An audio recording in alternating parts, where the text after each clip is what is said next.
The invasion had been flawless. For decades, the Zirak had been studying humanity, watching from the dark void between stars, waiting for the perfect moment to strike. They didn't come in warships, nor did they unleash destruction on Earth's cities. That would have been too obvious, too crude. Instead, they infiltrated quietly, slipping into the highest levels of government, corporate leadership, and military chains of command. They didn't need to fire a single shot. Their technology was far more advanced, allowing them to manipulate human minds from afar. Subtle influences. A whisper here, a suggestion there. Soon key decisions were made without anyone realizing they weren't their own. In less than a month, Earth was under the Zirak's control, though no one knew it. The news ran stories of cooperation between world powers that had been enemies for centuries. The economy boomed, and people felt a strange sense of contentment. As if life had become easier overnight, humans had become mere puppets, moving according to the Zirak's will. And no one resisted. No one. Except Miles Anderson. Miles, a retired war veteran, had lived in a remote cabin on the outskirts of a small town for the past 15 years. After serving multiple tours, he had left the military behind and chosen a quiet life. Far from the chaos of society, his cabin was simple, surrounded by trees, with only the sound of the nearby river to break the silence. It was peaceful. Or at least, it had been. Miles wasn't like the others. He wasn't a man easily swayed, and while the rest of the world slipped into compliance, something gnawed at him. The changes in people weren't obvious at first, just a little too much cooperation, a little too much agreement, but Miles noticed. Neighbors who had never spoken to each other before were suddenly having conversations, as if they were lifelong friends. The mayor, who was known for his stubborn pride, had suddenly compromised on several issues. It was as though everyone had become too agreeable. Something was wrong. But Miles couldn't quite put his finger on it. He kept to himself, chopping wood, maintaining his land, and watching from a distance as the town slowly shifted into something unrecognizable. Then came the day they tried to control him. It was a chilly autumn morning, and Miles was out back, chopping firewood for the coming winter. The rhythmic sound of the axe hitting the log was almost meditative, something he could lose himself in. But suddenly, he stopped mid-swing. A cold, invisible pressure wrapped around his mind. It was subtle, but undeniable. Something was trying to influence his thoughts, to bend his will. At first, it was a whisper, a faint suggestion to leave his axe and head into town, to join the others. It wasn't forceful, but it was persistent, like an itch that wouldn't go away. Miles blinked, shaking his head as if to clear away cobwebs. The pressure increased. His heart rate quickened, and a cold sweat formed on his brow. But Miles had spent a lifetime resisting. He had survived brutal war zones, faced horrors that would break lesser men, and had fought tooth and nail for his survival. He had learned how to steel his mind against fear, against pain, and against hopelessness. Whatever this was, it was going to have to try harder. The pressure on his mind became more forceful, the suggestion stronger. He felt his body start to move on its own, but he slammed the axe down into the stump and gripped the handle tightly, using the physical anchor to pull himself back. A wave of anger surged through him. Whoever or whatever was doing this had no idea who they were dealing with. With a sharp exhale, Miles forced the influence out of his mind. The pressure vanished, recoiling as if it had hit an impenetrable wall. For a few moments, everything was still. The birds chirped in the distance, and the sound of the river returned. Miles stood motionless, his eyes scanning the tree line as if expecting something to emerge. Nothing came, but in that moment, Miles knew one thing for certain. Something was trying to control him, and it wasn't human. As he stood there, his grip tightening on the axe, a feeling he hadn't experienced in years settled into his bones. War was coming, only this time, the battlefield wasn't in some foreign land. It was here, and he was already in the fight. The sun hung low in the sky as Miles Anderson returned to his cabin, the unease still clinging to him like a shadow. He couldn't shake the feeling that something had just tried to bend him, something alien. But who, or what, had been behind it, and why now? As the evening deepened, Miles paced the length of his small cabin. The room was sparse, just a worn couch, a wooden table, and the fire crackling in the corner. His military instincts buzzed beneath the surface. He didn't have proof of an invasion, but he had felt it. His mind had been attacked, and it wasn't by anything human. He hadn't survived war zones by ignoring his gut. He spent the rest of the evening preparing. His old military gear was still intact. stored away in a dusty trunk in the attic. Pulling out his well-worn combat boots, a tactical knife, and a faded jacket with patches marking his service, Miles felt the weight of his past on his shoulders. But he welcomed it. The world was changing, being controlled, and whatever was coming, he'd be ready. As night fell, he started noticing the signs again. From his cabin window, he could see the distant lights of the town, flickering like stars against the dark sky. But there was something wrong. The usual evening sounds were too quiet. No cars on the road, no conversations echoing through the trees. It was as if the world had fallen into a trance. Then without warning, the pressure returned. Miles was standing by the window, scanning the tree line, when the same cold grip settled over his mind. This time, it wasn't a whisper. It was a command. Strong, direct, and unyielding. He felt his body stiffen, his thoughts clouded by an overwhelming urge to walk into town, to comply, to join the others. Comply. The word echoed in his head like a drumbeat. Go into town. Fall in line. But Miles was a veteran, and compliance had never been his strong suit. He had resisted authority before, fought against impossible odds, and defied orders when they didn't make sense. This felt the same. Only worse, like his free will was being stolen. He gritted his teeth and forced himself to stay still. His hands clenched into fists at his sides, his muscles tensing as the mental assault intensified. He could almost hear the voice inside his head now, growing louder, more insistent. It wasn't human, and whatever it was determined to bend him to its will. But Miles pushed back. He wasn't the same young man who had enlisted decades ago. He had been through battles that scarred him both physically and mentally, and those battles had strengthened him. His mind was his last fortress, and he would defend it with every ounce of willpower he had left. The pressure grew, but so did his resistance. He focused on the weight of the combat knife in his hand, on the solid grip of the handle. The familiar feeling grounded him. He wasn't going to let something he couldn't even see control him. Then, just as suddenly as it had come, the pressure vanished. Miles staggered back, sweat dripping from his brow. His heart was racing, and his muscles burned from the effort of standing his ground. He leaned against the kitchen counter, his breath ragged. What the hell was that? He muttered to himself. He didn't have time to dwell on it. His mind was clear now, sharper than before. The invisible attack had confirmed what he had suspected all along. Something, or someone, was trying to take control. But they had underestimated him. They thought he was just another compliant human. That was their first mistake. As he calmed himself, a faint rustling came from outside. Miles's instincts flared up again.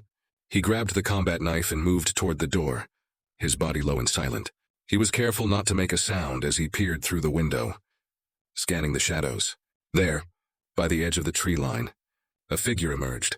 At first glance, it looked human. A man dressed in casual clothes, walking toward his cabin as if nothing was wrong. But something was off.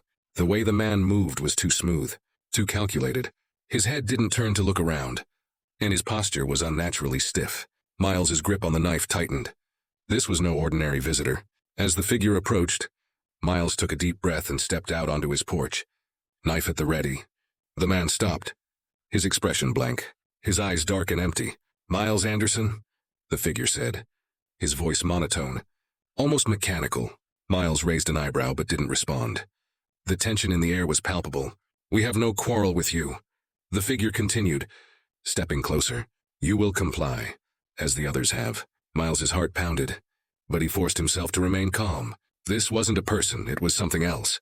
Something pretending to be human. "And if I don't comply?" Miles asked, his voice low and steady. The figure's head tilted slightly, as if confused by the question. Then, without warning, it lunged at Miles with inhuman speed. But Miles was ready. In a flash, he sidestepped the attack and drove his knife into the figure's side. The impact was strange. It wasn't flesh and bone, he felt, but something metallic, something alien. The figure stumbled back, and for the first time, its blank expression faltered. Miles stepped forward, gripping the knife tighter. "I'm not like the others." The figure's disguise flickered, and for a brief second, its true form showed, a tall, insect-like creature with a metallic exoskeleton. Ian, without a doubt. Before it could recover, Miles slashed at it again, this time hitting its neck. The creature collapsed to the ground, twitching for a moment before falling still. Miles stood over the body, his breath heavy, his pulse racing. He wiped the blood, if it was even blood, off his knife and looked down at the dead creature. They made their second mistake, Miles muttered, glancing around the dark forest. They sent you to deal with me. He had no idea how many of these creatures there were, or what their endgame was. But one thing was clear now. The invasion had begun, and he wasn't about to roll over and comply. The night was cold and still as Miles stood over the lifeless alien body. His mind was racing, 1,000 questions swirling in his head. But one thing was certain. This thing wasn't human, and it wasn't acting alone. Whatever it was, it had been sent to deal with him, and it had failed. He crouched down, taking a closer look at the creature. Its humanoid disguise was gone, revealing a tall, insect-like figure with gleaming metallic armor. It looked almost robotic, but the way it had moved, the way it had fought, it was organic. Alien.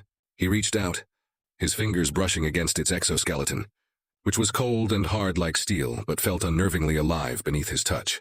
This is no scout, he muttered to himself. They sent a soldier. Miles stood and glanced around the darkened forest. The attack had been fast, quiet. No one in town would have noticed anything. But the fact that they had sent someone after him meant that his resistance hadn't gone unnoticed. They knew he was a problem. And if they knew, they'd be sending more. He couldn't stay here. For a brief moment, the thought of running crossed his mind. He could disappear. He had done it before. But something inside him resisted the idea. He wasn't just a lone man in a cabin anymore. This was his world, his home, and it was being taken over from within.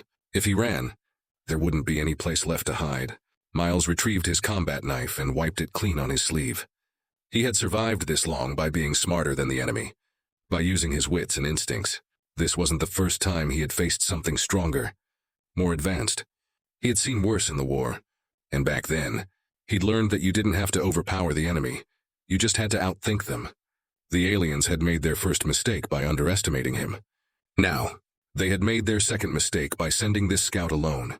He could use this. Inside the cabin, Miles gathered his gear quickly, pulling on his old military jacket and boots, grabbing his rifle and sidearm.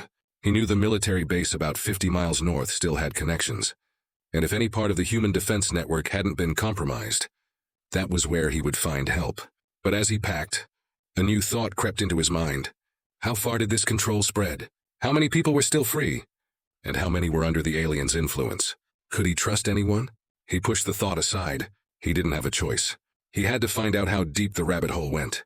Miles had just finished loading his truck when the sound of rustling in the trees caught his attention. He froze, eyes narrowing. Something was moving in the darkness beyond the cabin. It wasn't an animal. It was something bigger. Without a second thought, Miles swung his rifle around, aiming into the tree line. He stepped toward the noise, slow and steady, his heart rate calm despite the tension. Years of combat had trained him to move without sound. And as he approached the trees, he saw it, another figure, humanoid but slightly off, lurking just beyond the edge of his property. Miles clicked the safety off his rifle. "Step out where I can see you," he barked, his voice steady and commanding.